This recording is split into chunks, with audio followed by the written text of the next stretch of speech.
There are stories that connect us to ourselves and to each other. These stories reveal who we are and show us the many vivid colors of our truth. Welcome to Soul Wanderings, where we raise spiritual awareness and foster connections through these shared stories and personal experiences. Now, exclusively on KGRA Digital Broadcasting, your hosts, AJ and Natalie. To have this beautiful time that I get to have every week. Yes. Looking forward to a full year of doing this and more and more and more. Lots more. I haven't had a co-host in a hot minute.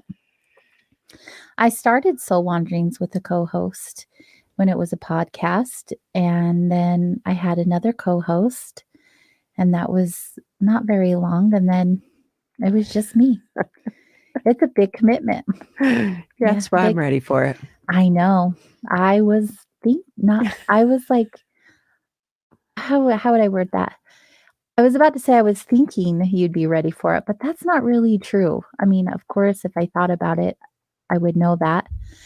But I definitely felt that you were the perfect person for this opportunity. You know, it's a thing that I learned a lesson kind of along the way, because I really did want to do it. Like way back when I was on a podcast, it was a podcast. I'm like, you know what would be super cool? Would be her co-host. That'd be great. And then it just kind of didn't come together. So I've learned along the way that life has its own timing, and learning to trust and allow things to unfold without trying to force fit things. Boy, it's been a big lesson for me. Yeah. And so this is all like right on time, and it just feels right. All about allowing. All about allowing. So good. I was just reminded, first of all, thanks to all of our listeners who are hanging out in the chat room over on KGRA DB's chat on YouTube. I was just reminded by one of our amazing listeners, Maria. She was a guest co-host. Oh, she was? She was. I don't remember. I was having some kind of birthday special or some anniversary show or something. I'm not sure. Oh, she's reminding me. It was my 200th episode. Wow. That was a while ago. Boy, I remember being on the 100th episode. The 100th? Yeah. I had like you, Mandy, Julie, Marty. We had a whole gang. We all had a gang. Yeah. The whole gang was here in the studio. Good. It was so good. We had a great time. I don't even know what episode we're on anymore because I decided that wasn't going to be a thing. We were not going to do episode numbers anymore. Well, it was a combined thing. I think it just sort of happened. I was like, we don't need to go back and number them. It doesn't matter. It doesn't matter. The fact is that we show up every week and we have experiences together, and they don't need to be numbered. So, and it's worked out. So I'm not sure what episode I'm on technically. And there's a lot that didn't air because I would do pre-records that never saw the light of day, and different episodes at live events that never saw the light of day. So, I mean, after 6 years of consistently, other than I had a few months off last year. Right. I'm sure it's up there. Yeah, I'm sure. Yeah. I'm saying like maybe 3 something. Well, no, that'd be, so 52 each year, whatever. That's a lot of math. By 6. Well, yeah, that's 300 something. Yeah. You're right. Approximately. But remember, it doesn't matter. The numbers don't matter. The fact is, we're here right now in the present moment, experiencing each other and our beautiful listeners who have showed up. Thanks all for being here. It's kind of cool to think about a bunch of people out there, a lot of ears out there listening. I know. I don't think about that. She's like, don't remind me. They shared my numbers not too long ago, like a month ago. And I was like, la, la, la, la, la, la, la. But I mean, I did hear him and I was like, no, that's a lot. I don't want to know. I don't want to think about all that. I'm so grateful. I'm so grateful for each and every single listener. I really am. But when I think about it in numbers like that, it's so overwhelming. It's so consuming that it's important, as you were saying just, earlier, you're like, we're not just really, it's not about the ego. The ego feed is not really anything you or I are about. So yeah, I'm opting out of that as much as I can within my control, right? I mean, we all have some level of ego to us. That's great.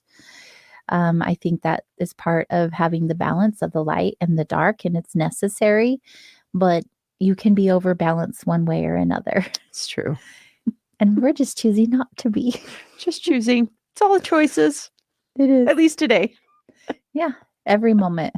Right. Every moment is a beautiful choice we get to make. So it's New Year 2023, and we're going to have a New Year special, if you will, because we're going to just be your hosts tonight. No guests this evening, but we do have a spectacular lineup of brand new guests beginning next week. And there's a period of time in the new year that we're going to be having return guests that you all have requested to come back. Either while they're here on the show, you're like, that wasn't enough. You need to have this guest come back. Or you've written into Soul Wanderings at connect@soulwanderings.com and have specifically said you would love to see this guest return. So we have a year plan that is going to be amazing. I'm so excited. I'm so excited. We have the best guests. Looking at some of the subjects, I'm like, I get to learn more about all these different subjects. It's so good. I never go a week without learning something new, either in general or most of the times about myself. I have a lot of clarity that comes up when I'm listening to other people. I find that's true in my personal experience. My experience interacting with a lot of different humans. Right. Everyone has something to teach you. That's the lovely part of wandering with souls. Yes. It's so good. It's so good.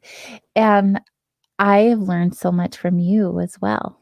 Oh, thank you. Natalie's helped me through a lot of shiz, and I'm not even exaggerating. It's like she has seen me in some of my worst moments and loved me anyway. It's true. It's like, this is all right. It's going to be okay. Yeah. Move through that emotion. Just let that emotion just move. Aw. Yeah. You'll be better once it levels out in that. Oh, so good. Remind people about that let those emotional waves move along. Waves come and go. Yeah. And I'm an emotional human being, and not like emotional, like I cry over everything. We can get into human design. We'll be doing that on and off throughout the year. But because I know my human design from Natalie, I am an emotional human being. Emotionally defined. So you can't get it away from it. Right. I've tried to change it, but I can't. It's just who I am. But I also feel my feels super deeply. And that just adds to the messiness of it all. It's like seasoning. If you think about it like that, it's like seasoning. Well, that's a good way to put it. Right. So it's like, you feel your feels deeply. Yes. Imagine being without that. It would be all vanilla for you. Yeah, that would be boring. I don't do vanilla very good unless it's ice cream. Then I'm all about the vanilla. Right. But any other way, no thanks. Life needs to be full of the extra stuff. I agree, with sprinkles on top. Definitely. So yes, we have a whole lineup of great guests for this year. And for those of you who did not hear our final show of 2022, you probably aren't aware of what's going on with Natalie being here with me. So what's all this news that's just suddenly just popping up in the show, right? Yeah. I hope you guys are following us on social. So Facebook, Instagram. I got off of Twitter years ago when all this nonsense started happening. I was like, no, delete. Like outside of Twitter. Yeah. And I'm not a big fan of Facebook, but I'm grateful for it because it allows the connection with all of you, and Instagram as well. But you can find us on Instagram at Soul Wanderings 111 and on Facebook at Soul Wanderings. And that way you can see all of the announcements we make every week about who's going to be on the show. And this week we shared an announcement that Natalie is the brand new co-host of Soul Wanderings. A lot of people didn't know because they weren't able to tune into the last show of 2022 or listen to the replay. So we made the big announcement on social media. Very well received because you're adored. We all just love you to pieces. Yeah. And then I get to see people that is like, oh, I remember that interaction, or that all the people sharing their love. It's so good. And we also shared all of the things that we have planned for the new year. So I'll let you share what we're going to be doing.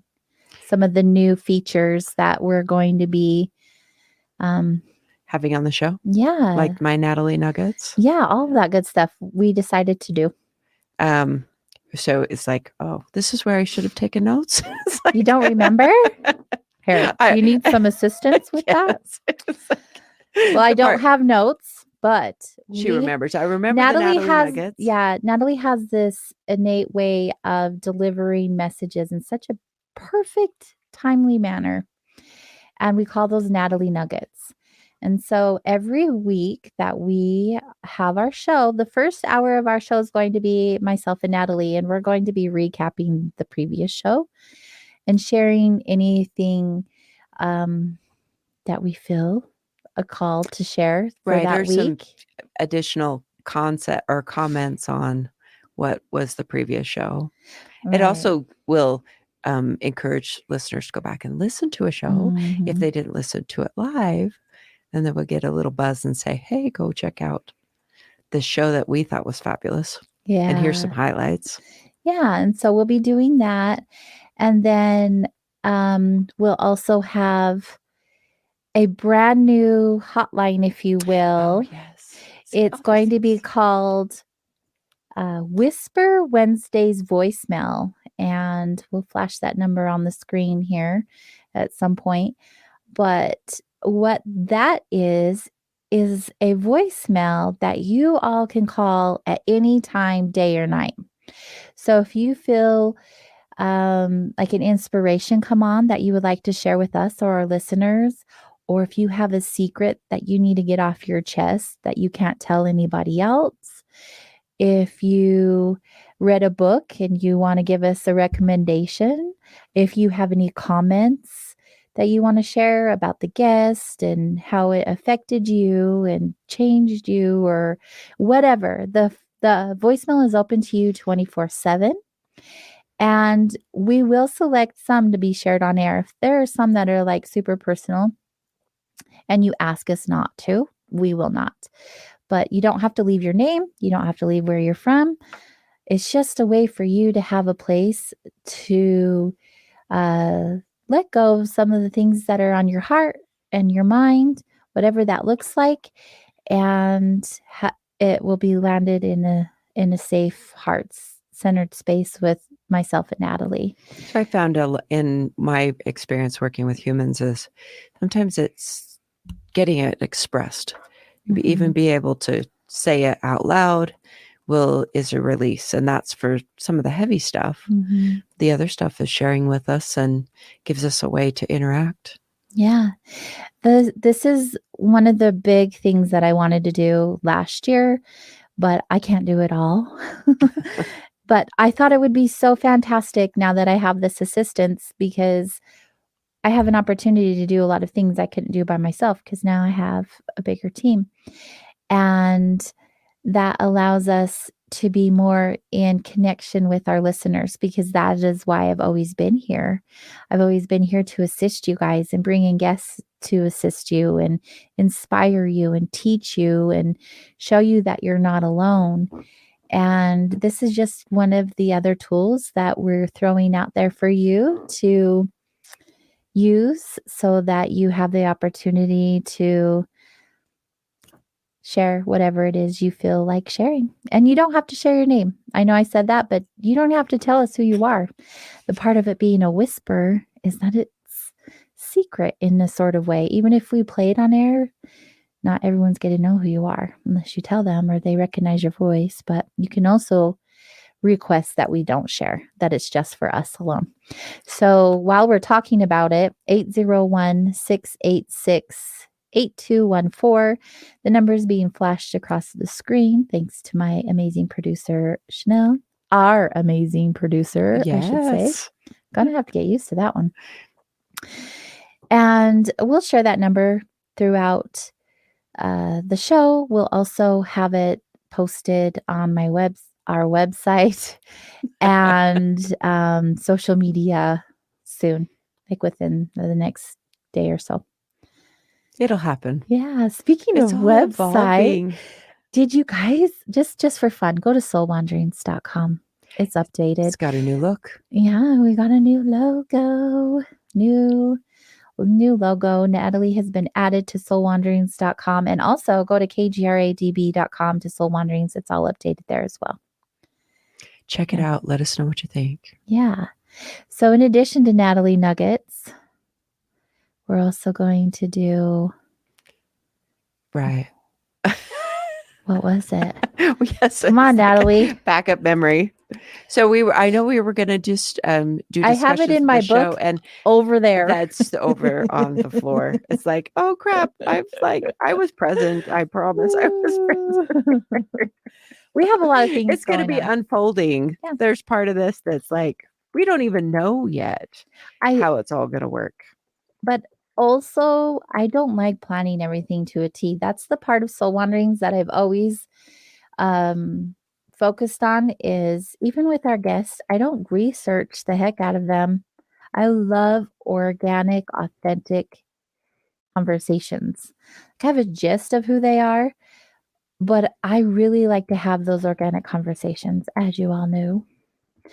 So I feel like that's going to be the same with Natalie and I. It'll just unfold authentically the way that it's meant to unfold. It's true.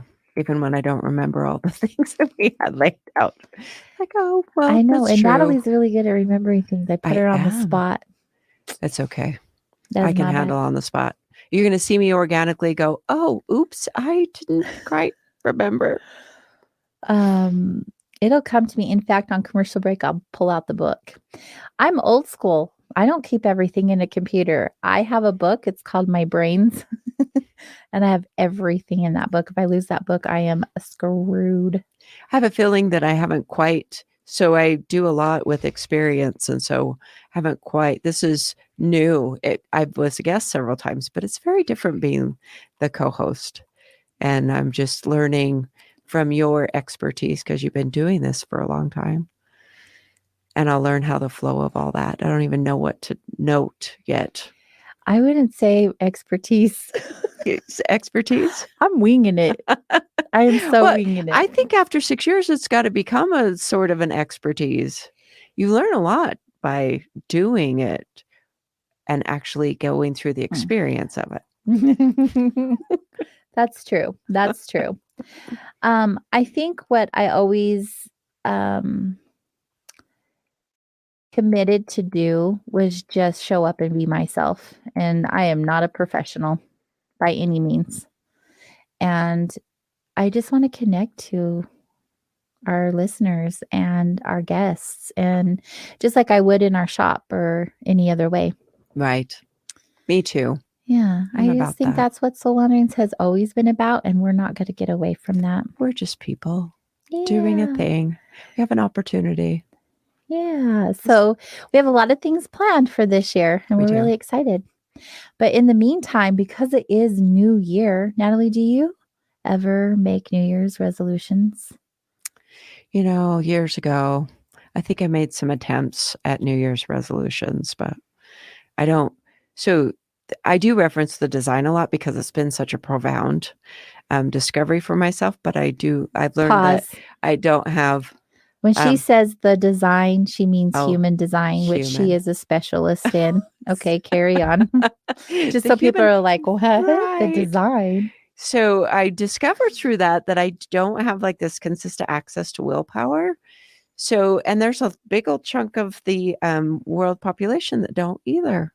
So I didn't actually anticipate bringing that into it. But so a lot of humans are not designed to keep resolutions.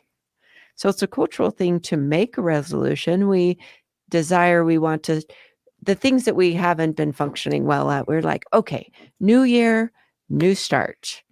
Okay, so this next year we can make a difference. The reality is, if it's really important to you, it doesn't require January 1st to actually make things happen. Yeah. So, in fact, that's almost better if you're just like, do what's important to have done and have the wisdom to know what isn't kind of in your ability to do, or willingness or sacrifice or any of those things. So to answer your question, no, I do not typically set resolutions. I feel like years ago, like maybe when I was quite a bit younger, when I don't know. I think that was a thing, right? Just like the vision boards were a thing. Oh, yes. I think they're still a thing. I saw a lot of that on Facebook. Yeah. I did my vision board. And it's great. Like I did the vision board thing too. I don't do it at the beginning of the year anymore though. And I don't make resolutions at the beginning of the year. In fact, almost every single day I have an intention, like this is what I'm going to focus on today, whether it be working on fixing a behavior that isn't healthy for me, or a thought process or something like that. Talking nicer to myself, or eating healthier, or finishing a book, or whatever that looks like, right? And I just choose, like you said earlier, just every day, what am I going to do today that could use improvement, or how do I be a better version of myself today than I was yesterday? Yes, I find that I'm not got over the last several years, maybe the last decade, I've really gotten away from goal settings. Now, I'm not dissing goal setting. So if setting goals is a thing for you, I am not saying, hey, follow me. That's the Natalie way, because it isn't. It's just I find that I've learned to live in a much more organic flow and respond to things as they're there in my now. So it's a different way of living that I've learned that actually works for me. And so that has just moved me away from that sort of thing, like resolutions. But we can't help but be affected by what is culturally normal. And it feels like it's a good idea. And that may bring up some things that are good as far as to understand you would like to bring into your life. So that's, with that awareness, it kind of helps to set a tone for the year. Yeah. But why do we do it at the beginning of the year? Like, why is that always such a thing, our focus? like it's a new year, so it's a new me. It's a new beginning. It's a new this. I'm letting go of this year. This year sucked. This year's going to be great. Like, where does that mentality come from? Well, I think that there's some definite historical things, traditional things that have to do with that. Probably more about the Yule and and learning whether we'll have to probably do this after we. So with the Yule and the shortest time of the year, and then going towards the light, it's connected with that throughout our history. Is part of that. Ooh, yeah. Let's talk about the history. Do you know a lot about that? I can. A little bit about that. I know a little bit. I know enough to have a conversation with you about that. Awesome. Let's do it. Okay. So after the break, you guys will continue wondering, I should say, about resolutions and New Year's and goals and the cultural habit of resolutions. So stay close. We'll be right back.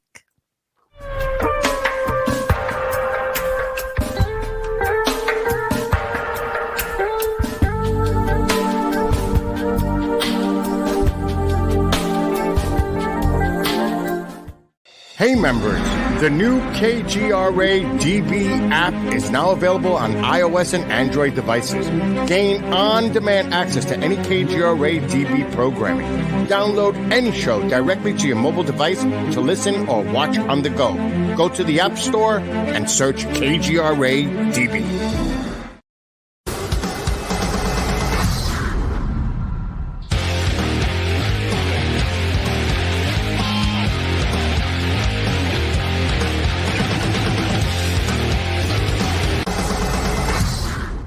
Are you looking to go on a faraway journey that is magical and mysterious, reaping on mystical legends? If so, then Mysterious Adventure Tours is perfect for you. Imagine a voyage to explore ancient mysteries of Ireland, haunted majesties of Scotland, or their chilling Birth of the Vampires in Romania. These small, esoteric getaways are limited and do fill fast. So, go to mysteriousadventuretours.com and book your trip soon.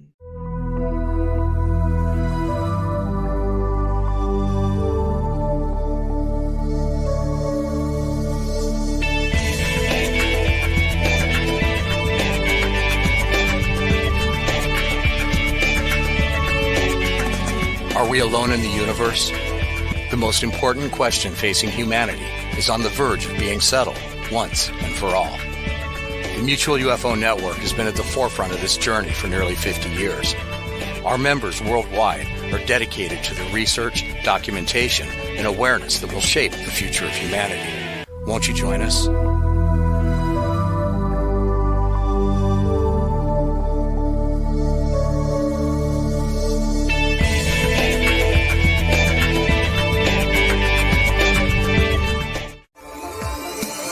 You're listening to the KGRA Digital Broadcasting Network.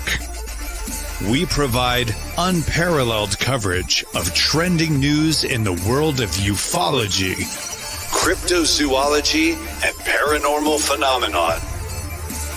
Whether you're watching our video live stream or listening to one of our audio programs, you are getting the best from world-renowned researchers and hosts, guiding you through topics the mainstream won't touch. Miss one of your favorite programs? No problem. Head over to the members area at kgradb.com for access to our massive library of award-winning content. Make contact, stay connected, only at kgradb.com.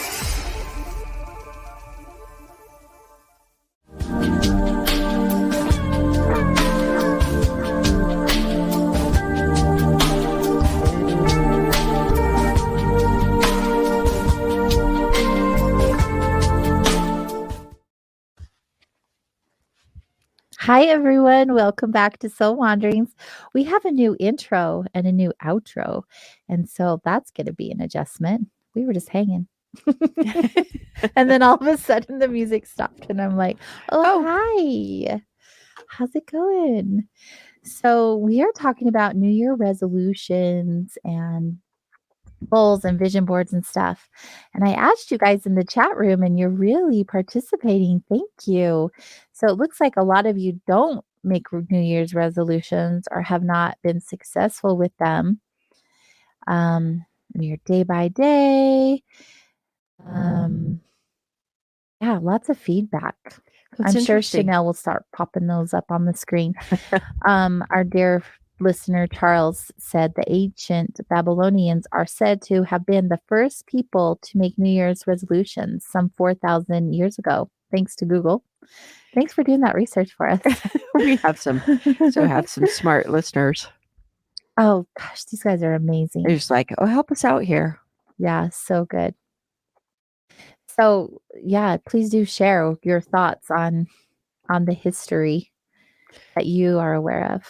I was remembering there used to be that old man that was going out with the previous year, and then the baby was the new year. Mm-hmm. And so there used to be a lot more imagery about that years ago when I was growing up.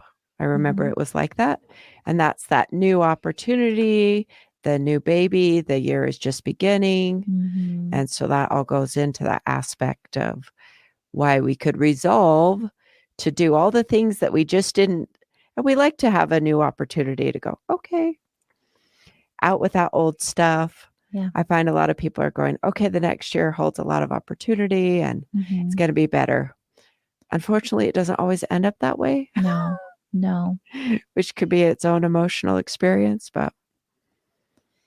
Yeah. And I think it leads to unmet expectations and lots of disappointments and a cycling of being harmful to ourselves, like mentally and emotionally, by beating ourselves up because we didn't meet that goal or make that resolution. Well, they say expectations are a recipe for disappointment. Isn't that the truth? It is true. It's like, that is one big thing I did work on last year was my expectations, even not just of others, but mostly of myself, because I'm really hard on me. And I'm like, I have to have it be this way and I have to get it done by this day. But no one ever said that. That was me putting it in my planner. Like, today is the day you have to have that done. Well, I realized how much stress I was putting on myself by not meeting those goals and expectations. And I was like, why am I doing this to myself? This is crazy. It is kind of crazy when we do that to ourselves. Mm-hmm. We stress ourselves out. Most of the deadlines are self-imposed anyway. Yeah, it's true. It's true. But what about vision boards? You said that you have you made vision boards? Were No. they successful for you? I went to a seminar once and I like the way he described vision boards. Mm-hmm. So in the seminar, he said, okay, a vision board needs a boundary. So you can even put painter's tape on the wall as the boundary. And then you put these things that you want to bring and manifest within that framework. Then there was the most powerful part of the vision board. He said, you take this legal size piece of paper and you look at that vision board, and then you dump all the garbage thinking onto that piece of paper, and then you burn it or flush it. And that was the golden ticket on the vision board, because he said was articulating how you remove all the obstacles by combing through all those negative thoughts, and you're literally bringing them outside of yourself, putting them on this piece of paper, willingly throwing that away, and all the obstacles, those barriers that you would build for yourself by that negative thinking, all just collapse. Yeah. Well, I've never heard of them being built that way. Yeah. So that's what he would explain, and said, but that's the most powerful part of a vision board, was just sitting with that, looking at the thing that you want to bring and removing all of the things that would keep you from feeling worthy for that.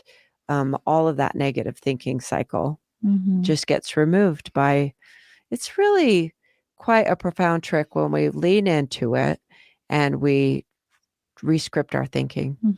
Rescripting our thinking is so important. It so matters what we think, and definitely what we think on the regular. Right. Well, everything's a thinking game, if you will.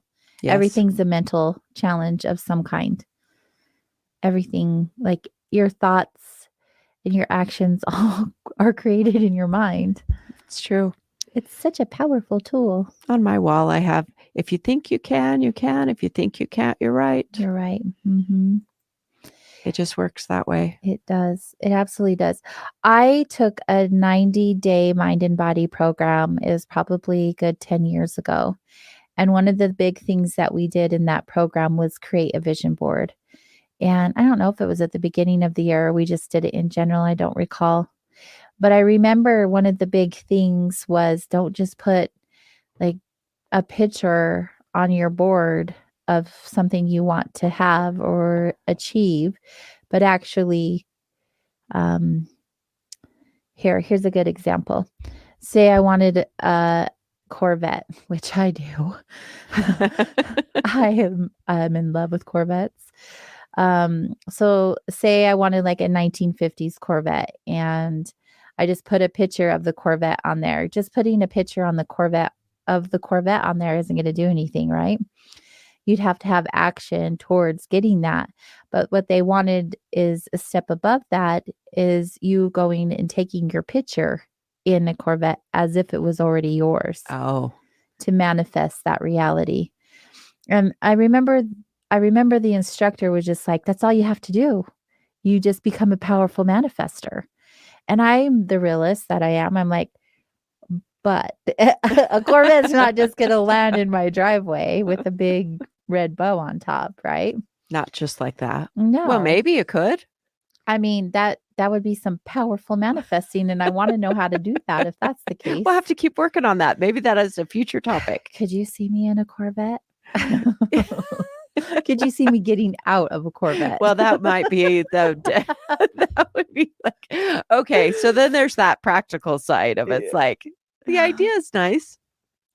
Yeah. I mean, it's a beautiful idea, but that's just the thing, like being very realistic in your goal setting or your expectations of what you can achieve, I think has a lot to do with that. Yes, your mind is powerful.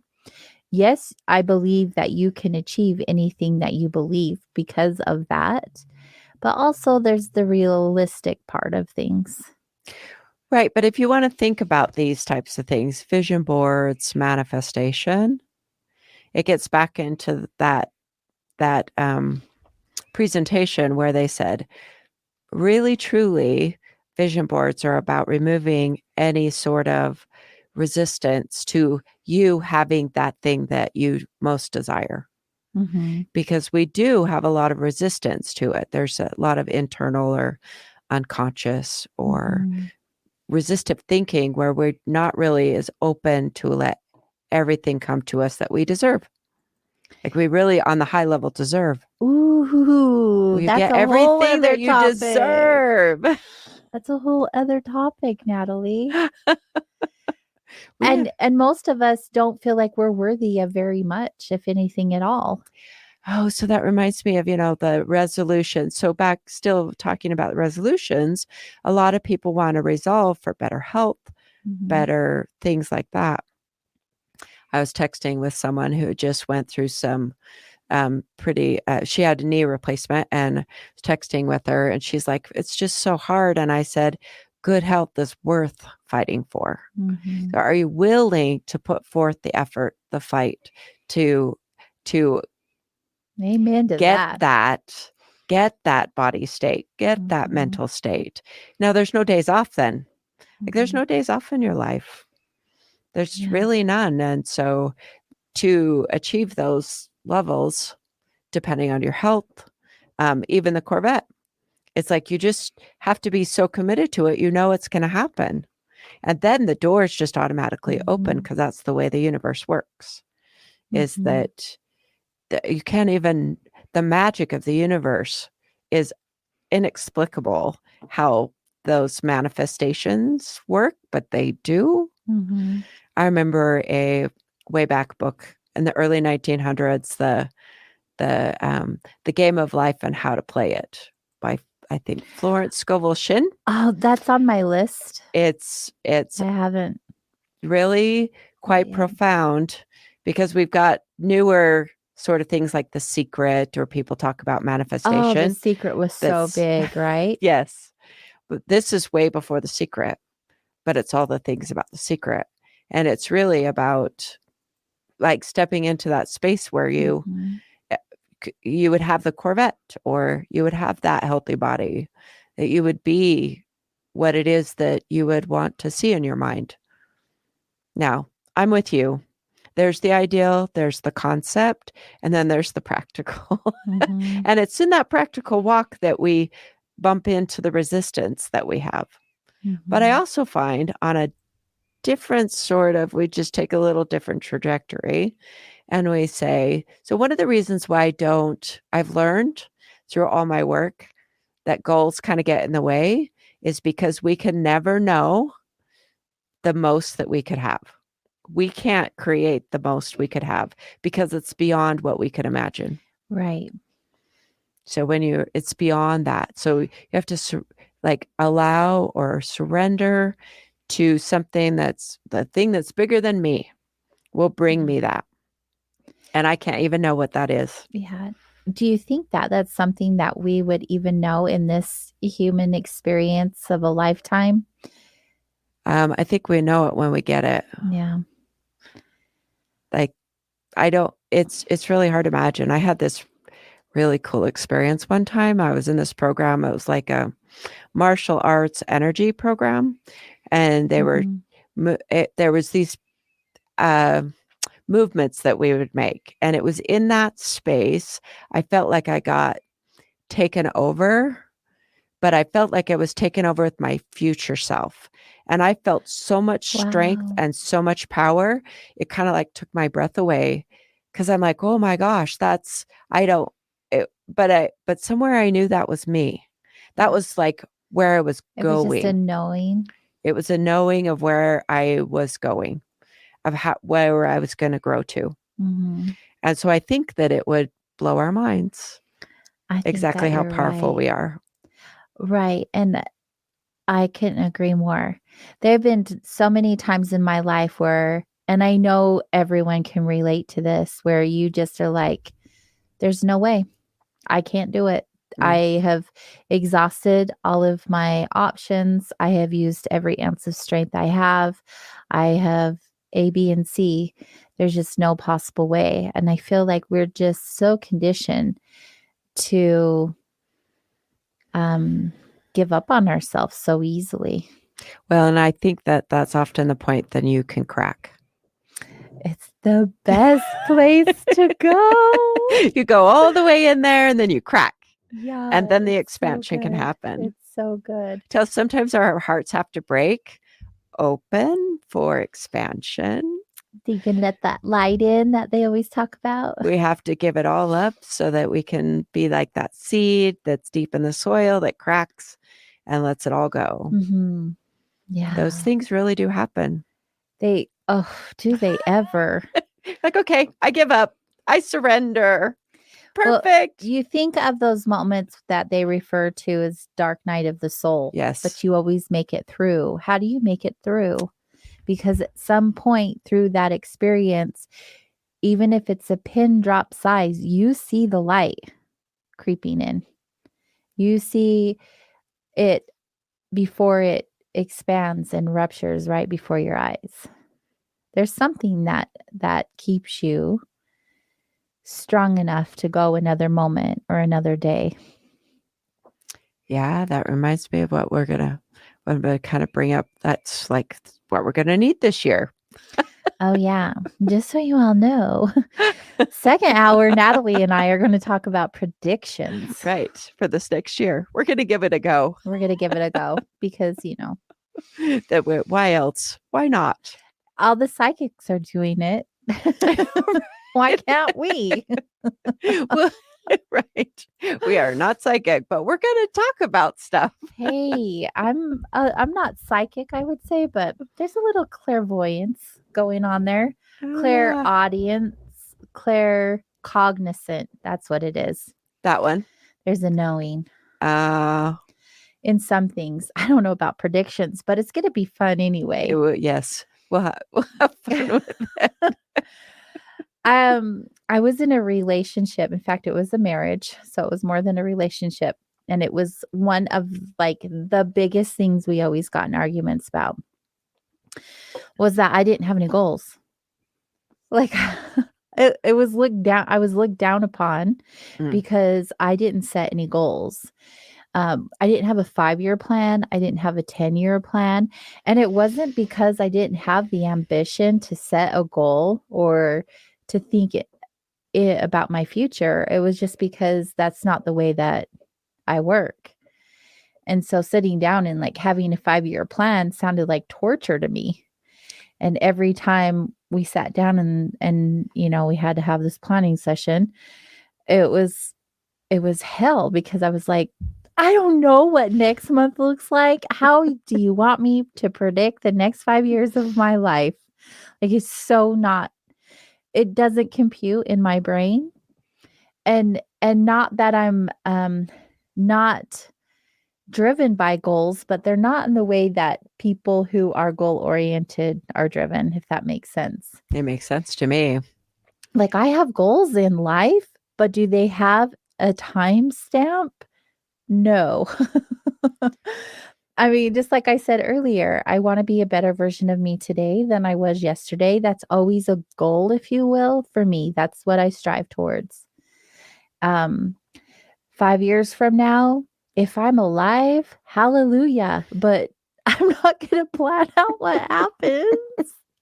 That just sounds like so much work. Oh, the other thing is I will often say to people, So you didn't know what life was going to be today 5 years ago. How can you really anticipate what 5 years is going to be?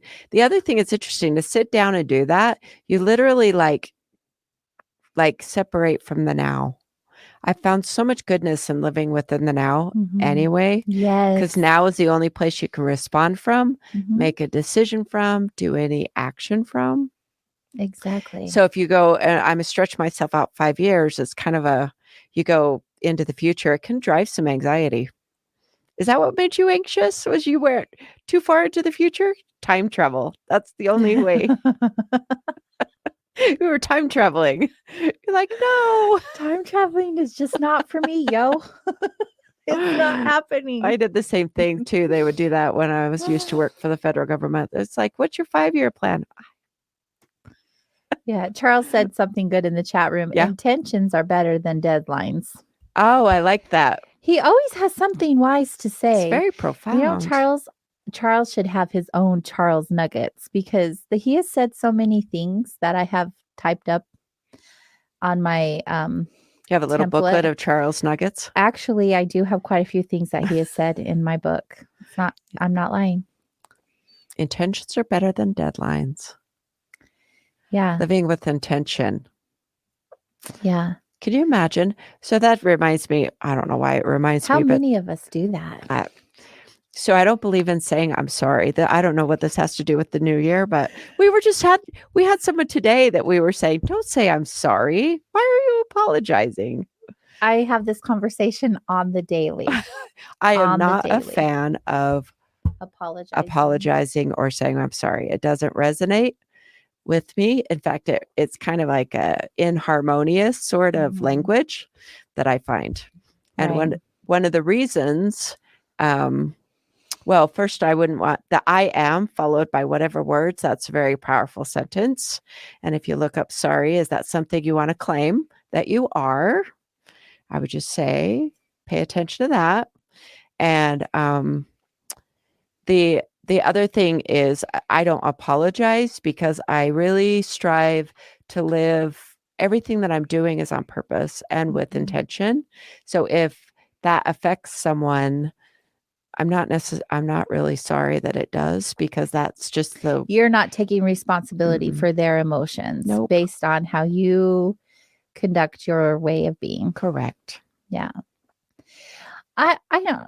I love that. I love that. I think that's beautiful. And I agree to a certain degree. To a certain degree. Because we all are human. We all make mistakes. But do we though? But are they really mistakes? Okay, here we go. Isn't this right? You brought No, this is just the humanness. I'm being the human here. Right. We all make these mistakes, right? But what's a mistake? If you're in a car and for 1 second you look down and see what time it is on your clock display and you hit somebody else. Like that is called an accident, but I also figure accidents, mistakes, they're all the same to me. Like that is something to be sorry for in my opinion. Interesting. I just find that it's all a very interwoven tapestry, complex tapestry. And so it's like all these things are happening. Like if you take that adage, everything happens for a reason, and like take it like it's a truth. I go, even in that happened for a reason. Okay. Well, where our point of view is, where we look at things from a different viewpoint, from a more, words are hard right now. Right. I don't want to say from a more aware standpoint of the bigger picture. Oh, yes. It's not everybody's way. Right. That's what you're saying. But That's for listeners' sake, we don't all think and feel the way that we have been practicing to live our lives. There are mistakes in that viewpoint that take place. And there are reasons to apologize in that case. I mean, does that make sense? Well, it makes sense to me. Yeah. That makes sense. And I guess I've, in my own personal world, I really do strive to be aware and really do my life on purpose. Right. And so with that would be like a Course in Miracles way of thinking. Yes. Yeah. The way that you think. Yes. The way that I'm working on. I'm still very human, and I like it. I like both sides of it. I practice both sides of it because I made a commitment to myself to be more in alignment with who I'm meant to be. But also I want to be in the humanness of this experience too. And it's a very fine line because the way that you think and feel is a lot of the ways that I think and feel. Mm-hmm. But then I also find myself, I don't know if it's like realism, like in my own version of realism, or if it's resistance. I'm not sure what it is. I haven't really checked into that yet. But I really enjoy being a human. I do too. Most of the time. Yeah, sometimes I'm like, F this. I'm done. Beam me up, Scotty. I think maybe I like that freedom of like, there's no mistakes. Yeah. I find it to be a freedom because then it's this bigger exploration without the judgment. And maybe that comes, well, it's a good chance that comes from my studies, that Buddhism, and that really, really striving to live a non-judgmental framework within my thinking patterns, as well as life, to really remove judgment from it. Mm-hmm. And that is definitely a frame of reference that says, okay, there's no mistakes, because that would be a judgment statement. Right. That was, and I'm not saying that you can't go around with your driving analogy and going, no, it's important to pay attention on the road. It's true. Yeah. But we all are human and we all make errors. Yes. None of us are perfect. And so those things do happen. Yes. There's me being the reality of it, because I am always going back to the realistic way of thinking. Doesn't mean I'm right. Doesn't mean I'm wrong. It's really a radical thing. And I know even when I'm saying it, that when I say I don't believe in apologizing, that it's quite a radical way to be. I agree. I don't believe in apologizing for existing. So when you're standing there and you're in someone's way and you're like, oh, I'm sorry. Or you say something, you're like, I'm sorry. And I'm sorry. Like, I think I'm around people like that all the time. And I'm always like, why are you sorry? Mm-hmm. Why did you say you're sorry? And I remember being in that space years and years and years ago, but I also was like questioning my existence. So I did feel like I was in the way and that I was sorry. And I think that just over the years that just seems like silly to me when I hear people are like, I'm sorry, I'm sorry, I'm sorry. Not as a judgment, but just as an observation of like possibly where I was. And I'm like grateful not to be there. Not that they're wrong for being where they are. We all have that, right? Right. We all have the levels of experience and decide which way to go with it. But I was talking to someone who comes into Vibes every single day for water, who's become a really good friend of mine. You know him. And he said sorry. And I'm like, why? And he's like, well, I don't know, but what else should I say? What should I say instead? And I thought, I don't know if you need to say anything. No, sometimes. Sometimes the wise man said nothing. Yeah. I was just like, I don't know, nothing.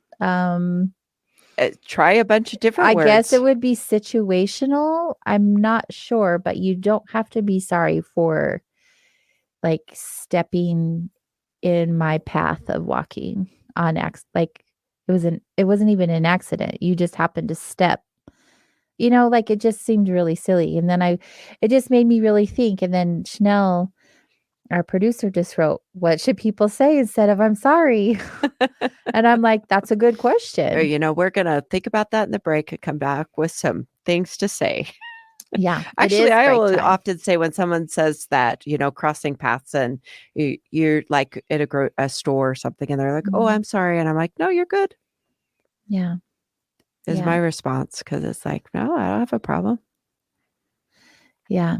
Yeah. I mean, it's quite interesting. And we're all so different, right? We all have our different personalities and our different experiences and our different baggage. And it's just going to be different for everyone, no matter where we are on our path in this human experience. It's true. That's what makes it so colorful and spectacular. That's right. All right, y'all, we have to take a break. So when we get back, we'll be talking about predictions.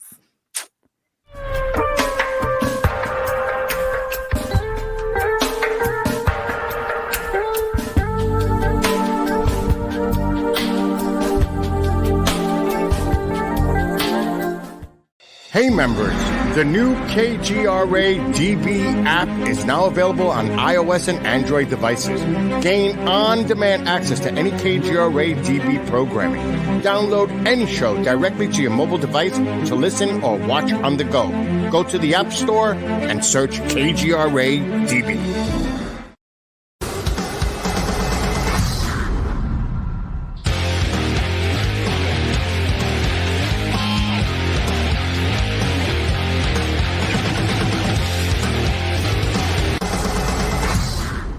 Are you looking to go on a faraway journey that is magical and mysterious, reaping on mystical legends? If so, then Mysterious Adventure Tours is perfect for you. Imagine a voyage to explore ancient mysteries of Ireland, haunted majesties of Scotland, or their chilling Birth of the Vampires in Romania. These small, esoteric getaways are limited and do fill fast. So, go to MysteriousAdventureTours.com and book your trip soon.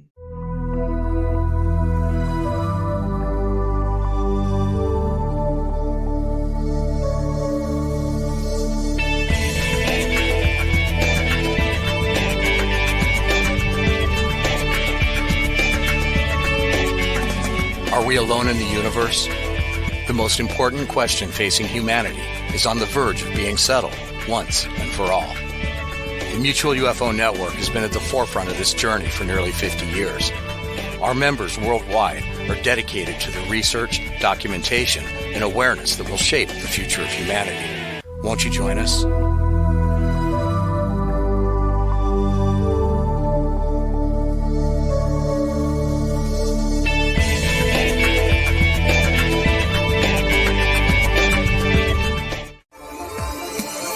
You're listening to the KGRA Digital Broadcasting Network. We provide unparalleled coverage of trending news in the world of ufology, cryptozoology, and paranormal phenomenon. Whether you're watching our video live stream or listening to one of our audio programs, you are getting the best from world-renowned researchers and hosts, guiding you through topics the mainstream won't touch. Miss one of your favorite programs? No problem.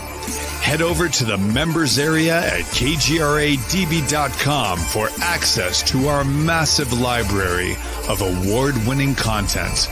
Make contact, stay connected, only at kgradb.com.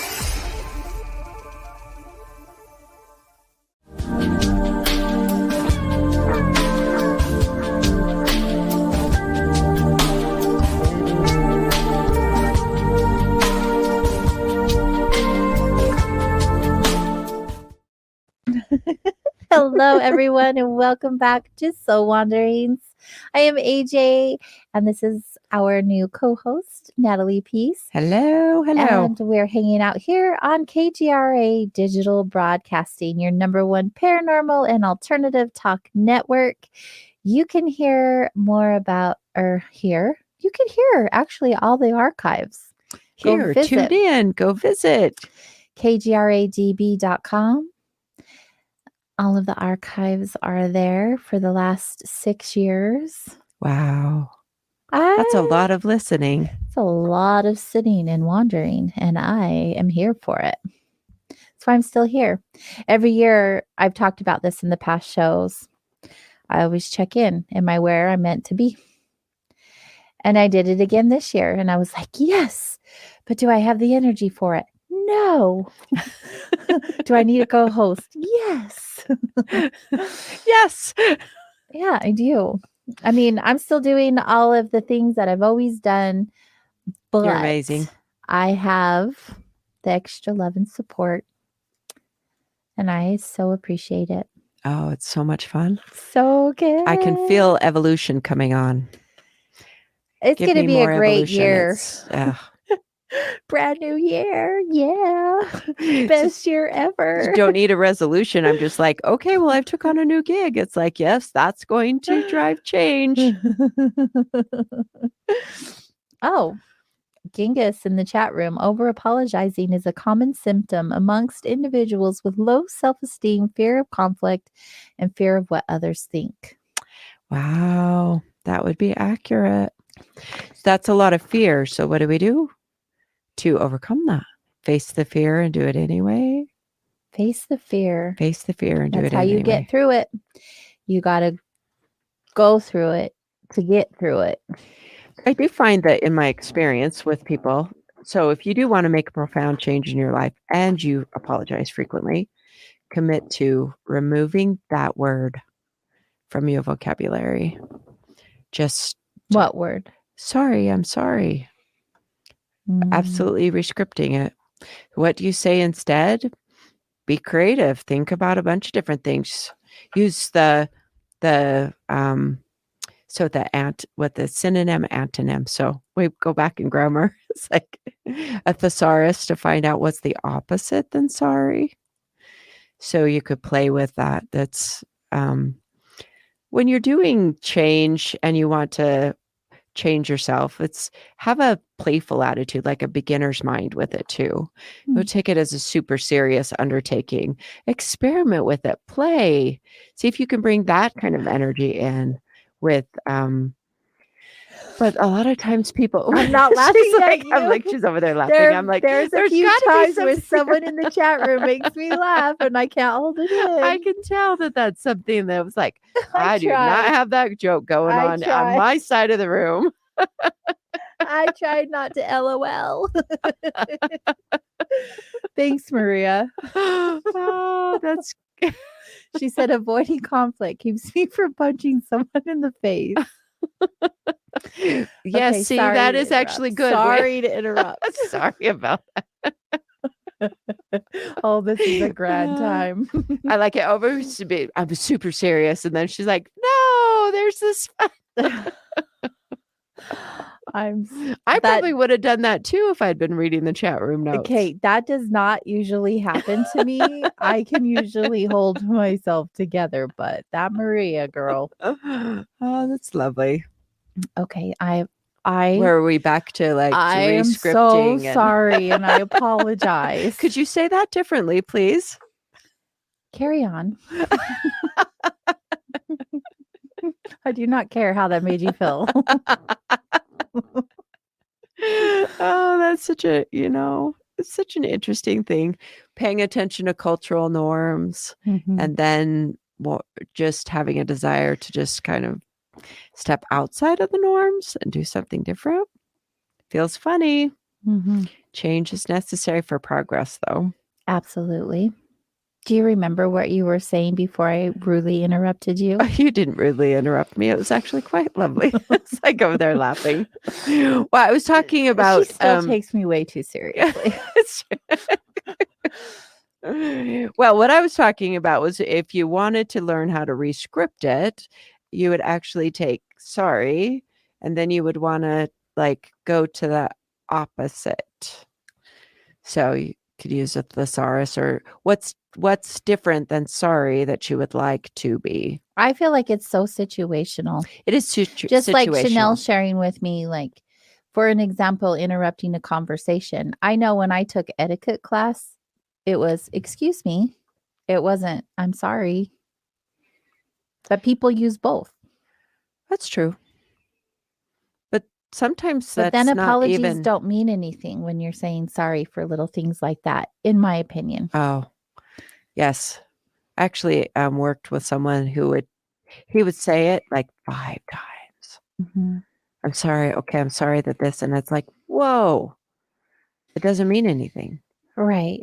I completely believe in apologies. I do. But I'm not where you're at, Natalie. I don't even know if that's an accurate statement. Maybe I've just kept a lot of my life.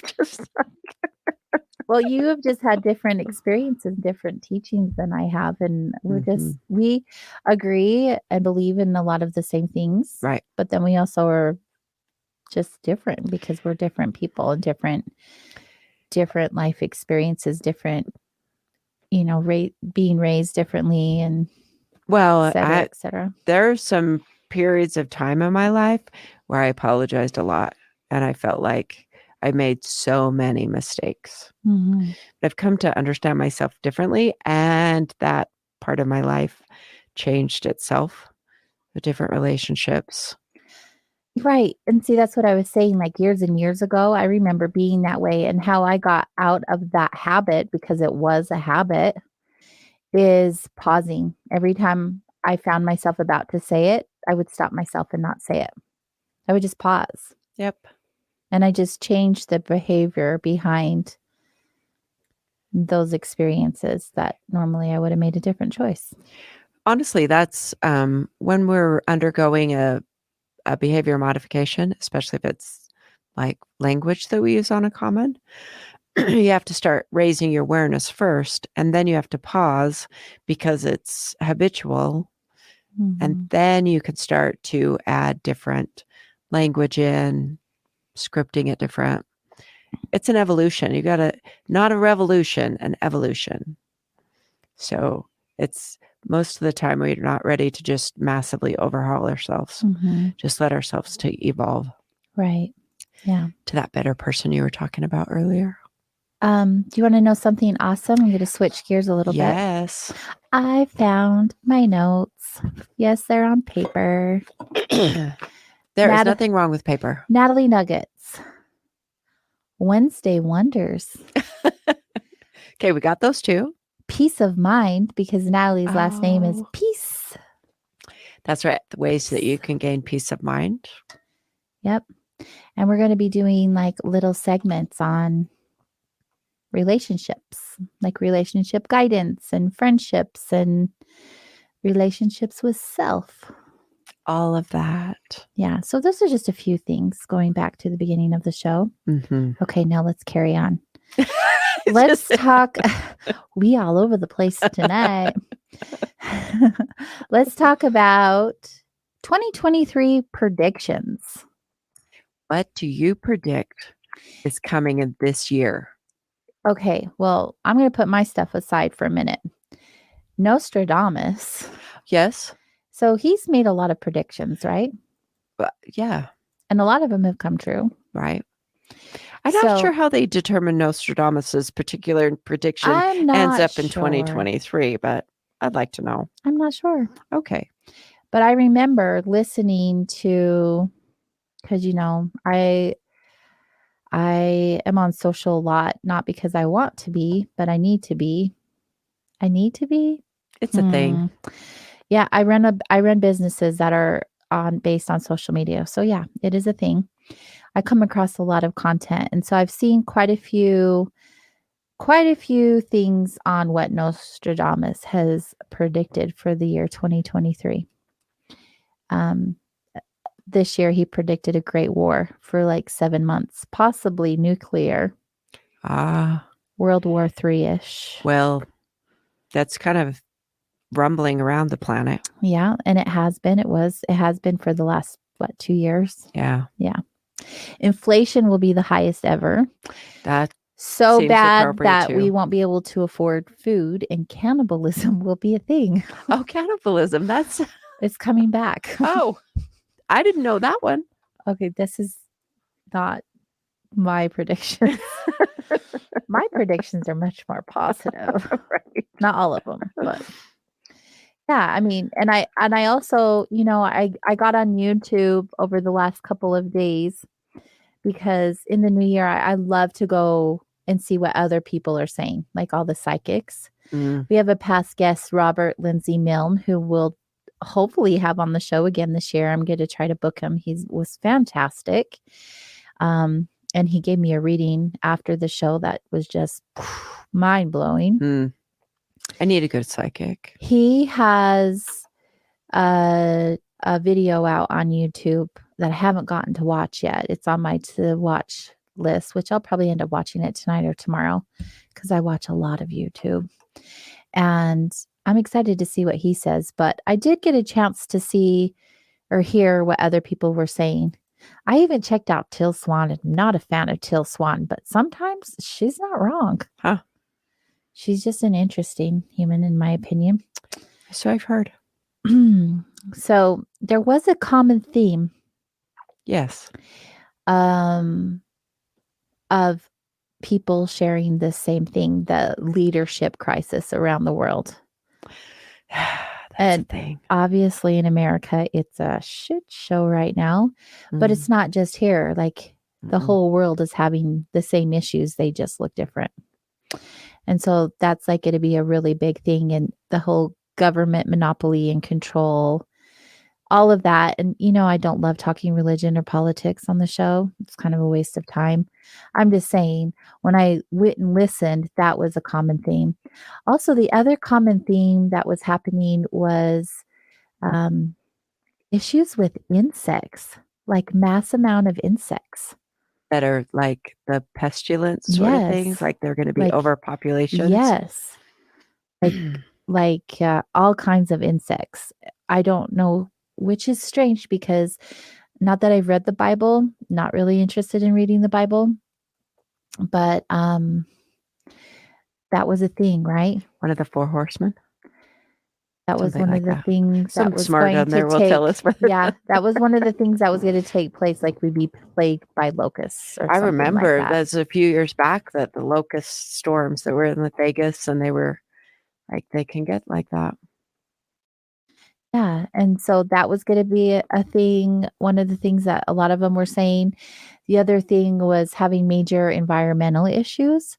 So more fires, more floods, more weather conditions that were huge and traumatic. Yes, very I'd damaging. So because of the way that we are not taking care of our planet. Well, there's that, or the planet takes care of itself and it has its own weather patterns. Right. Yeah. Well, this is just what they were saying. Oh, yeah. That's just what they were saying. And they were also saying that we're going to continue to have these issues. I mean, we can't control the weather, but everything else environmentally, because although we all talk about it, not many of us make it a priority to change it. And we're definitely going to suffer for it. So that was a big thing. So that's what others are saying. There was a lot more, but that I just went and grabbed the ones that they were saying that were the same. Yeah. What about for you? What are your predictions of 2023? Or do you want me to go? No, I can go. It's interesting. So I didn't do any studying on what other people are saying. I didn't do it for the show. No, I just do that every year because I'm just interested in knowing, because I'm like in my own world over here. I don't know what's going on. Me too. So it kind of goes along with the people, but I predict that we're going to need perseverance. So this is the word that was bubbling up as I was just letting this kind of simmer around on my back burner. Mm-hmm. Perseverance. So the ability to persevere through difficult things we're going to need. So I predict that we will continue to be emotionally challenged. Mm-hmm. We're going to need to continue to build our emotional strength and perseverance as we go through things. So that's one of my predictions, mm-hmm. is that's going to be needed. In my so I do regular grief groups, and in my grief group this week, Tuesday, so that was the 2nd, and people are like, I want it to be better. And so I have this mixed bag. Some saying, okay, it's going to be a better year. No more death, no more death. And then in some other situations where it's like, already people have died. Already we're having deaths happen. And so it's just one of those. That's life. It is life, but there just seems there's an uptick. So it's there's just more. There's a repercussion from the way that we have been treating our bodies, what we've been putting into our bodies. Sure. Yeah. It's true.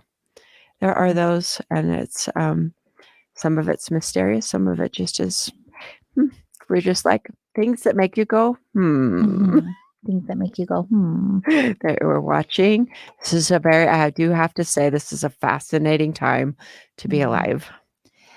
I keep hearing that. Why do you feel that's the case? Because I choose to have a positive attitude regardless. So some of it is that, because these are difficult times. Like there's with inflation, with difficulty in our leadership, with supply chain issues. That's even in my everyday life. So there are supply chain constraints that make stress. And so if I say, well, this is a fascinating time to be alive, then it's like it's a more positive attitude. Well, I've heard that on so many platforms where I've listened to even past guests, the ones that are channelers or connected in some way. And they've said that, like, we've chosen to be here at this time for a reason. Like, Right. this is a changeover time on our right. planet. Our planet is definitely going through, and even in some circles, there's a book called The Fourth Turning. And so this is a fourth turning, which is a particular time where systems are overhauled, they're torn down to be rebuilt. And it's definitely different than the 90s or the early 2000s. This wasn't the same. Right. And so there's definitely an overhaul or a falling apart. And I really do believe that things fall apart to come back together differently. Oh, yeah. And so I know that, and that helps carry me through so I don't lose like complete, I'm not totally, there's this word I love that's called ennui. I think that's how it's pronounced, that says like, you just like have the total, like, forget it. There's no point. I don't get into that category. So there's that I know the things that I've listened to where people are talking about, it's a fascinating time to be alive. Yeah. We chose to be here. I feel whether that's true in the absolute sense or not, I find it's a great mindset to take because it does help. It puts you in a state of gratitude also. Like, I chose to do this. See, I wanted to be here. Like, I love that. I love that. My realist side is like, no, what? Do we? What? I've been telling people, well, we all tell stories within our framework. We have stories that are belief structures or systems, really essentially are stories. So if I have to tell myself a story, I want to tell myself a story that's supportive and moves me how I want to be moved. Yeah. And it's awesome because you get to do that. It's your life. It's my life. I'm in control. Yeah. Well, not really, but it's the ways that I can control. That out there to the universe, how in control you are. Right. It's like, I'll be here when you need to chat about it. Thank you. Be like, oh, remember that time? You remember that one time, Natalie, when you threw that out into the universe? Just right on the show. It just went out there. It's recorded. It's archived. So what's your prediction? What's one of your predictions? Okay. Well, I don't know if I want to even call them predictions. I just have. We had to choose a word to use, right? Yeah.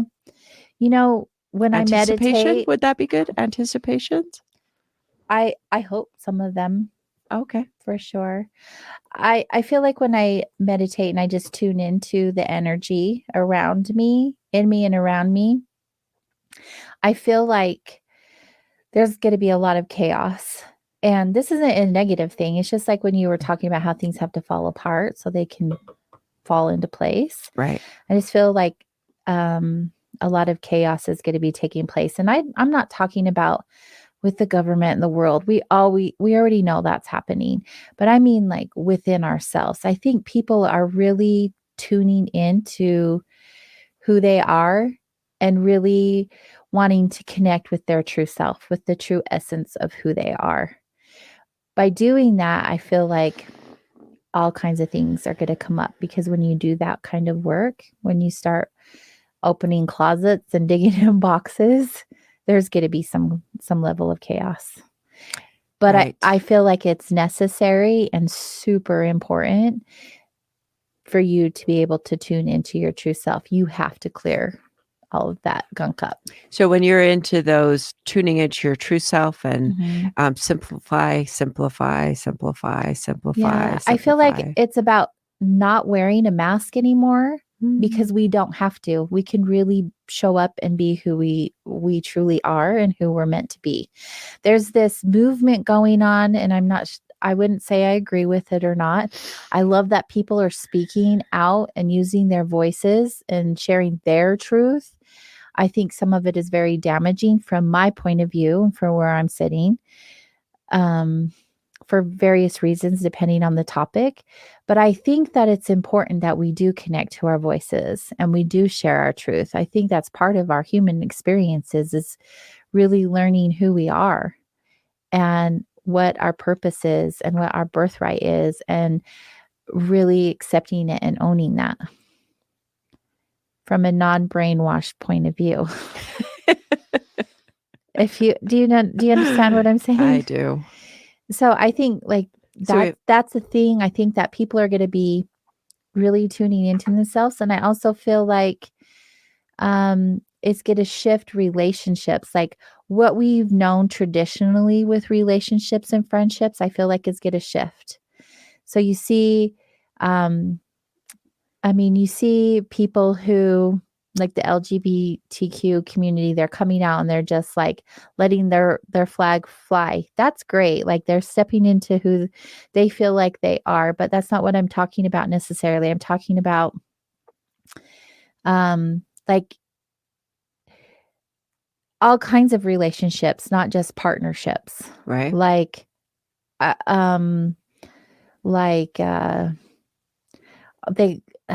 I don't want to use all the slang terminology. I'm trying to stay away from all of that because I don't want to title it. But like normally like a man and a woman would get married, but I see more people stepping into like plural relationships. Oh. Like thruples or quads or however you want to term it. I see people like really coming together as a multi-unit instead of just two people creating a life together. I feel like people are going to come more together. And I'm not just talking romantically. I mean, like in partnerships and commitments and loving relationships. I just see like people are really going to be more loving towards each other and letting go of those old traditions. That's beautiful when we can do that and open it up. Mm-hmm. I think it's amazing. I think it'd be wonderful, but I'm also very traditional. So that's right. I like both ways. I think love is love, right? And I think if you're not hurting anyone, you can come together and create a positive, loving environment that is just beautiful. And I feel like building a community, like having more than just two people take on a household, like you all are coming from a loving space of wanting to support one another, and not just like in the physical, like cleaning the house and doing the laundry. Like, I mean, like having your best friends with you all of the time as mirrors, helping you through shadow work, helping you heal your trauma, helping you build deeper, more meaningful connections. I just feel like that is going to be more of a thing. I think people are really working on healing themselves. And I think that having these small knit relationships, I think would be just a beautiful thing. So I can see how that would be a product that comes out of chaos, or comes out of war, or comes out of these types of, if we go up to the higher levels of leadership, saying it's political, not that we're talking political, but if we're saying, okay, we take these predictions that people have said, and they're saying, okay, difficulty with leadership. So then you're driven to the local area because Washington, D.C. sometimes could be, if we were just using America, a completely different planet from where we are in Utah. Exactly. And it's like, okay, well, all that stuff's going on there.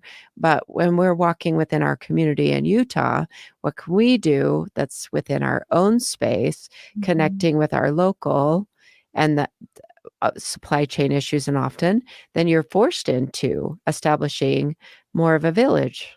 And so and I was listening to, I don't even remember that person's name, but he said that in that, I don't know, radio show or podcast that I was listening to, he said globalism is like dead. He was saying the global supply chains and that globalism, we're turning a corner on that, which does drive us into a local, and we do change relationships. So knowing where you can get things locally, establishing that community, I can totally see how that comes as also in chaos as an answer. So when things fall apart, you have to put them together differently. And so don't lose faith. Then it's like creativity is also a place that comes from chaos. Right. You take this chaos and you create from that space. So there's also wonderful opportunities that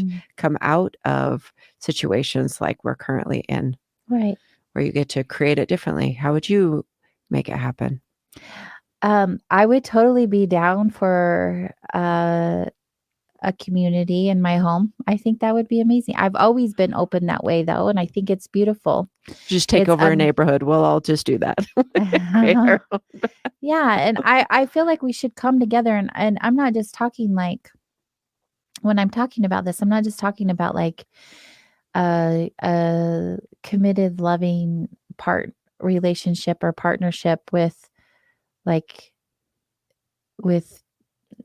a romantic partnership, although I feel like that is going to be a thing and more commonly accepted when it looks different than the traditional roles. Right. But I also think like look at our community at Vibes. We are so supportive and loving of one another, and we are all there for each other. We've helped each other through some really hard things, and we've been there through some really beautiful things, and we've celebrated each other in ways that are just outstanding. And I feel like, and I don't want to call it a tribe, but it is called the Vibes Tribe for fun. But I feel like everyone needs that. I feel like that is so important. And I really feel like people are going to be coming together and creating more of those communities. I just think that's just... Or it's the opportunity to do that. So then make it happen. It's like the predictions come true because we... Right. I mean, and I look at the chat room, like I'm in the chat room. All of these people that are... Well, a majority of them, they come here every single week, and they don't just come to my show. Like I see them in other shows, like they're a family.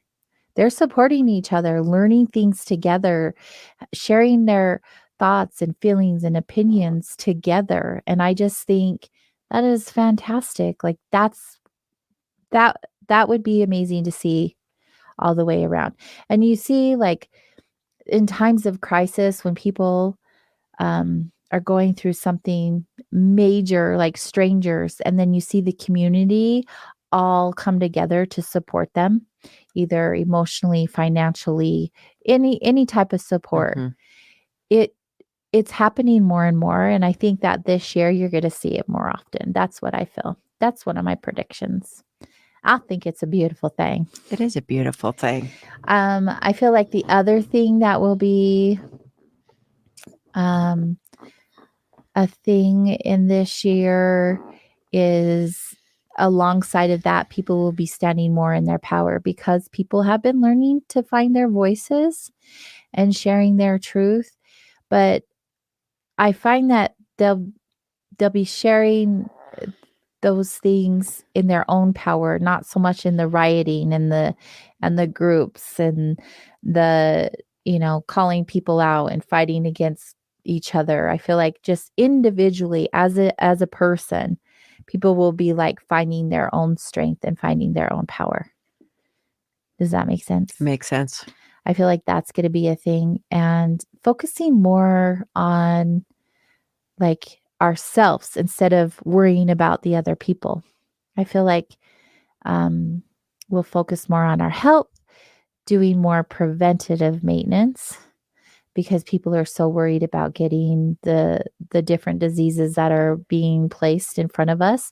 And so they're going to take the extra added measures to do like alternative care and not go to the doctor and as much and do the preventative maintenance to even not have to do that. I just feel like that's a thing, because when you step into your power, you're tuned into what your body needs and what that looks like.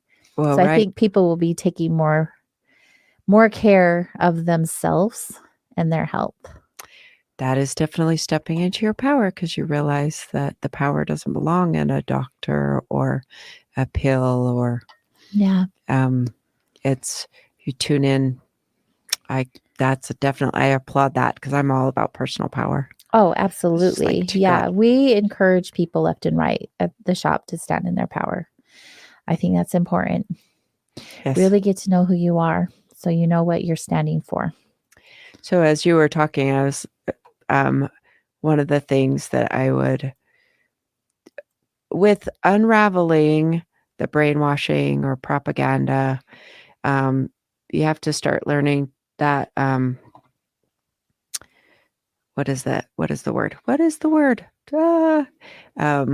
Discernment, but the ability to think through things with some level of clarity and paying attention to whether things that you read are also viewed in the reality.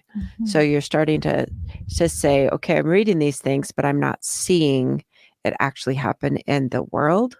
And so we can get really caught up in a virtual world because our technology has taken such of a thing. But then you have to watch to see if it's actually realized in reality. Sometimes we can get really spun up with the news, but if we walk with our community, on our sidewalks, in our own streets, and we don't see that actually happening. Right. So it's like learning the discernment of going, okay, I can read these things, and then do I see it? Thanks for sharing that. I agree. I think that's good. And going back to the different communities and having that, I feel like there's going to be so many major crises happening that we're going to start coming together and supporting each other, less division as the people. It's really important, even if it's. I think I'm really optimistic this year, but I'm going to stick with it. Well, that's the silver lining. Yeah. Everything has a silver lining. Yeah. The one thing that I feel like too is because things are getting more expensive, we're going to be educating ourselves, like how to plant an herb garden, how to make our own medicines. Our buying habits, I feel like, are going to change and become more practical. Like instead of having the big diamond ring or the fancy car or whatever, we're going to be more simplistic. I think that we're going to start reining it in, because the future financially is so unpredictable. And I know some people are like, I don't care, it's just money, but that's okay for them. Right. I mean, I feel the same way, like, because I don't look at money in that manner. I know it comes to me in any way that I need it to, but I just think that we'll become more realistic when it comes to spending and what we spend our money on, because we work hard and our money it is not going as far as it used to. Nope. It's just not worth. But they say, it's an old saying that says, necessity is the mother of all invention. Yeah. Where we're the other thing, learning to keep things working longer than just we've been kind of the ability to be a throwaway society. As inflation and the affordability of things, we learn how to keep things running longer. Sort of mirror of the 100 years ago when times were shifting back 100 years ago. And it's interesting how things run on these cycles, and we can't avoid it. History does repeat itself. It really does. And it's crazy because we still can't build pyramids. No. Like, what the heck? That's all kinds of different discussions. It's like, Well, maybe if we were able to raise our vibration enough that we could lift those massive blocks Yeah. and move them through vibration. Oh, I don't feel like we did that. I think we had some help, but that's just my thought. That's just my opinion. It's so true. I don't know. I wasn't there.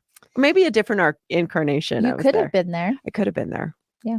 Yeah. That memory's been swiped. It was like Men in Black. It's gone. I don't know. I feel like just like this upcoming year, I shouldn't say I feel like, I hope that people just really lean into their most truest and authentic aligned path. I really do. I hope we just stop worrying about everybody else and really focus on ourselves and healing ourselves, because I feel like that is going to just solve a lot of the other things that are going on. Yeah, we're going to be walking it with everyone.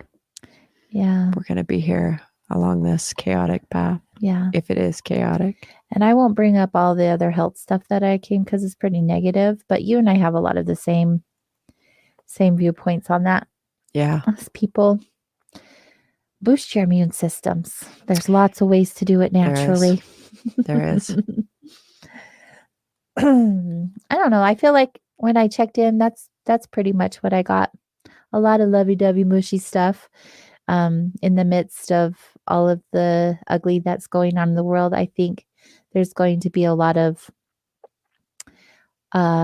bursts of blossoms. Yes. The opportunity to grow in these difficult times. Mm-hmm. I know this past year for me was huge. Like, I let go of a lot, and I surrendered a lot, and I healed a chunk of things. I think that's always going to be a process. And I accepted things that are just what they are. And I think that's just a great foundation going into this year for me. What about you?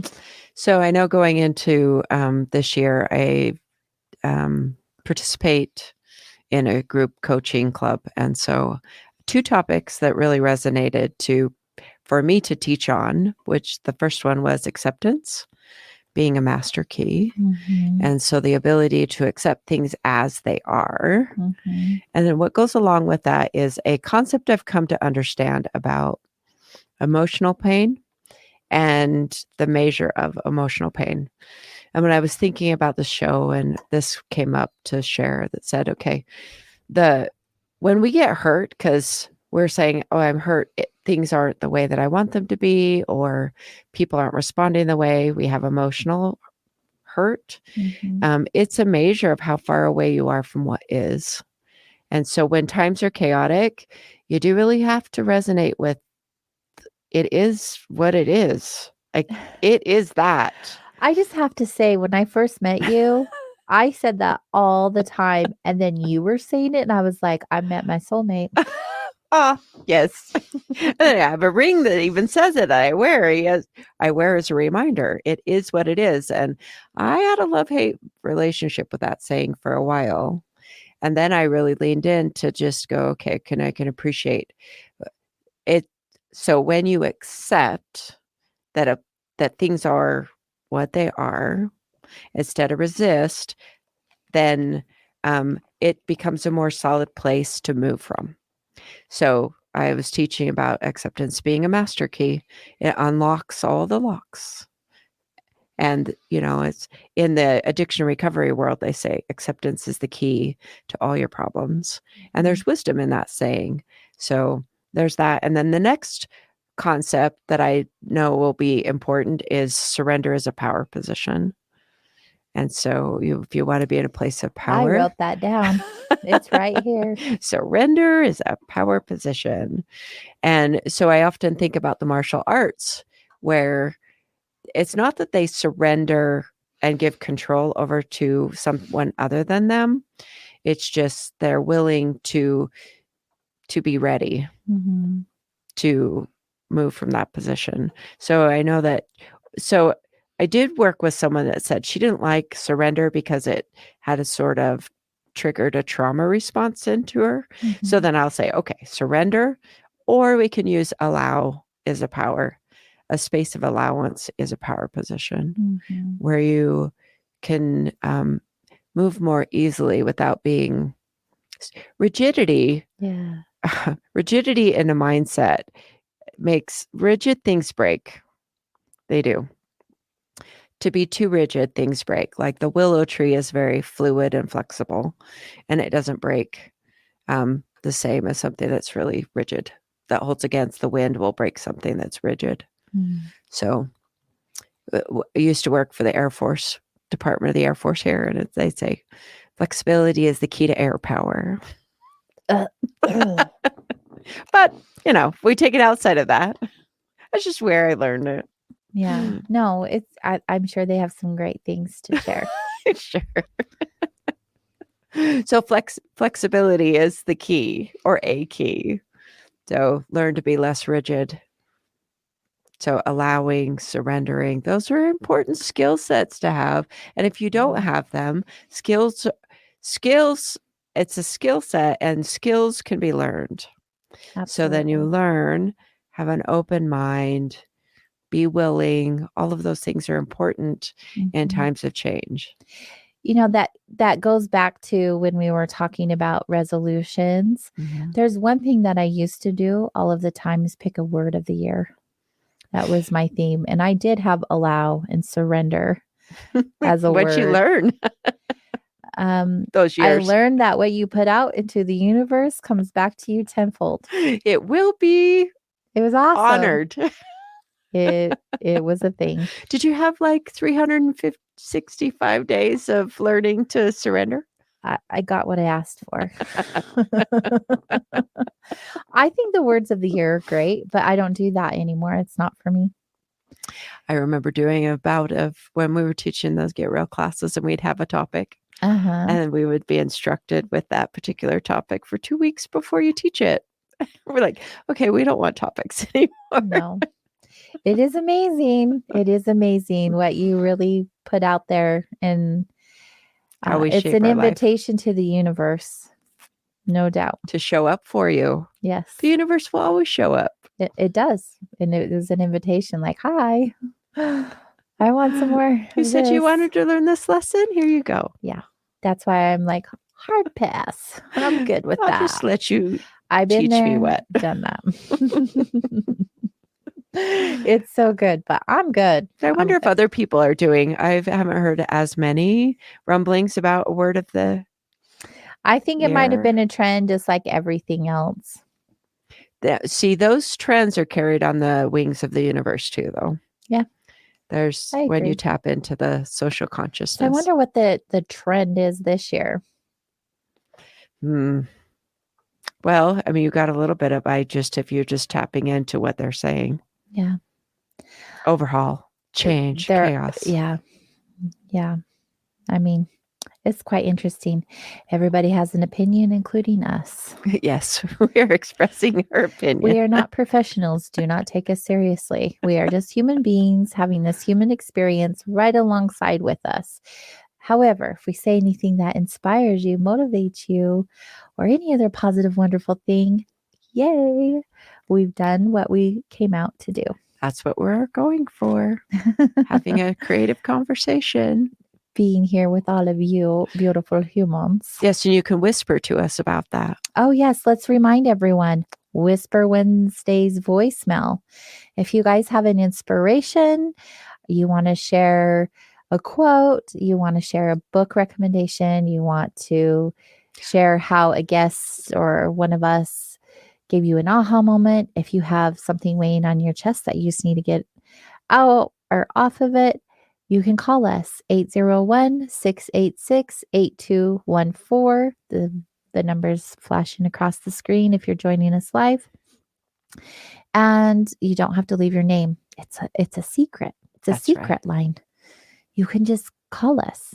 We do plan on airing some of those on the show live. So if you do not want us to share, please let us know and we will respect that.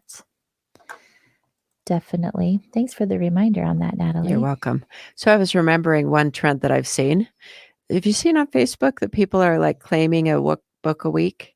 They want to like what books? So I've seen a lot of that. That's one social platform I don't spend a lot of time on. She's like, no, I'm in, do what I got to do and get out and off. But no, what is this? So it's people are like a book a week or sharing books to read. So there seems to be a lot of that going on. It's like claiming your books. What books do you want to read? That's always I would love book recommendations. Yeah. Especially if I can listen to it on Audible. I have a ton of credits I need to use up. I'm behind. I even bought a Kindle last year and I'm like, I'm going to read every day. Behind on it. But it's a challenge for me. You know, I like to read books that are older. So I am currently reading this book called The Haunted Bookstore or Bookshop. I can't remember which one. It was written in 1919. So it was written at the end of World War I, before World War II had gone on. Awesome. So they had just called peace.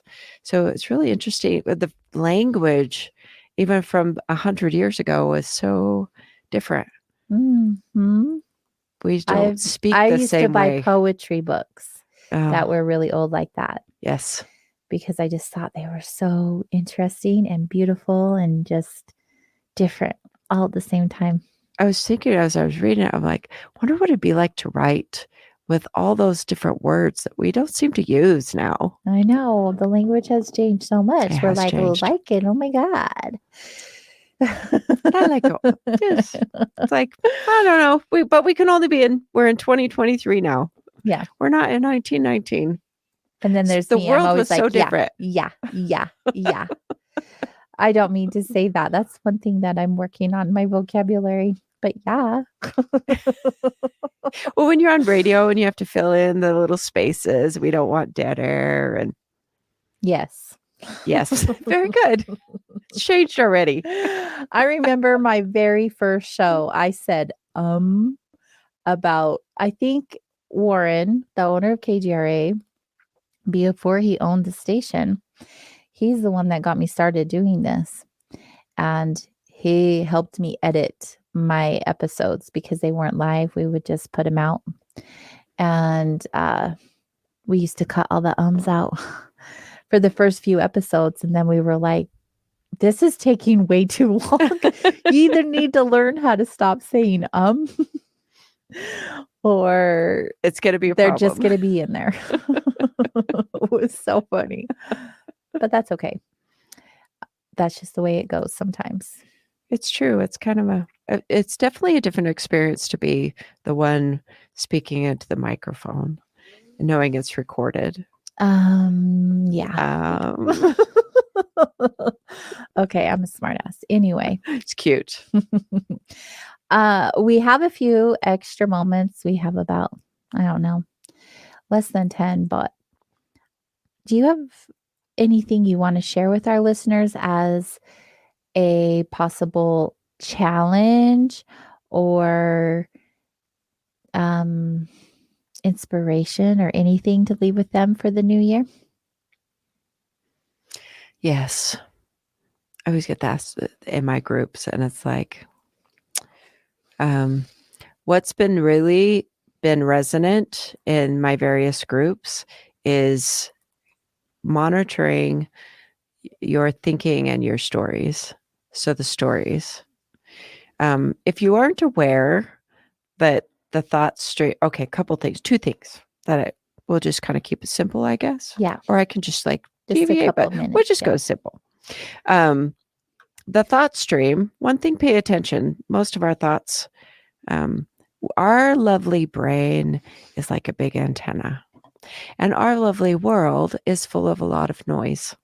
There's radio waves, there's television waves, there's Wi-Fi signals, Bluetooth signals. It's very noisy. If we were to actually see all the wave activity I don't even know if we could see each other for sure. It would be definitely different if we could visually see it. So our brain picks up a lot of noise. So a lot of our thoughts don't mean anything. So the ability to start understanding that, paying attention to that, not start to notice. We think a lot of things that we don't matter. So paying attention to that. Then that segue into the stories that we tell in our head and raise your awareness. So the challenge is to raise the awareness, and raise the awareness first before any changes you start to implement changes. Because once you raise the awareness, it may automatically start to do the shift, because you'll be like, I don't like that story. Yeah. Pay attention to the story that you're telling in your head and the way that you feel, the frequency that it holds your body in. All of those things, when you start tuning into that, it will start to change your life. So as you shift the way that you're viewing things, your world will change. So I've been saying, if I have to tell myself a story, I will choose to tell myself a story that feels better. And I'm not talking about story as in lies. I'm just talking about understanding that our construction of our thoughts. A new story that's more in alignment with our true self. There you go. We're good at rescripting. We've been practicing. So that's the challenge that I would have is, allow this to be a raising in your awareness. Good. So good. Thank you for sharing that. You're so welcome. That feels good.